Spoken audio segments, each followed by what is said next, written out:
Sheryl Bluestein. I have been with Emory for 17 years. I have worked 12 of those years working with Winship.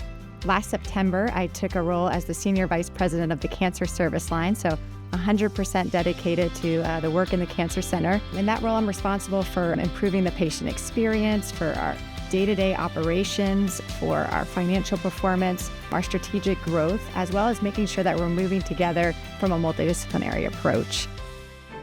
Where science becomes hope really resonates with me as it relates to the importance of our NCI Comprehensive Cancer Center designation. It speaks to the research that we do, finding new treatments that will provide our patients with a more fulfilling life. And I think it speaks not just to the hope for our patients, but to their family members and everybody that surrounds them.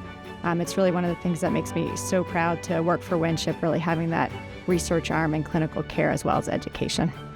There's a lot that inspires me about working at Winship, and one of the reasons I've been with Emory for 17 years is the people.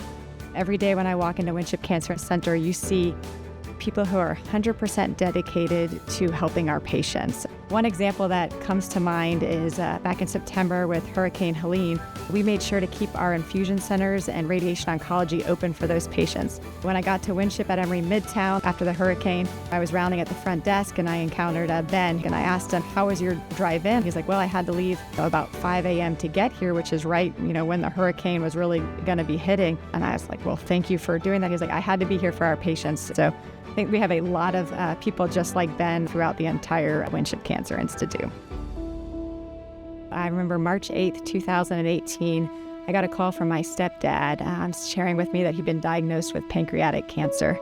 The second I heard that, I said he needs to get in at Winship. And the medical oncologist knew, because he was Ashkenazi Jewish, that he could likely have the Lynch syndrome. If he had the Lynch syndrome, then he could qualify for immunotherapy, which was discovered in a clinical trial for pancreatic cancer here at Winship. So he's had the Lynch syndrome, and so rather than the 3 to 6 months for a typical pancreatic cancer patient, my stepdad lived 4.5 years taking that immunotherapy and living a very good life. And he called himself a medical miracle, and I think that miracle was Winship.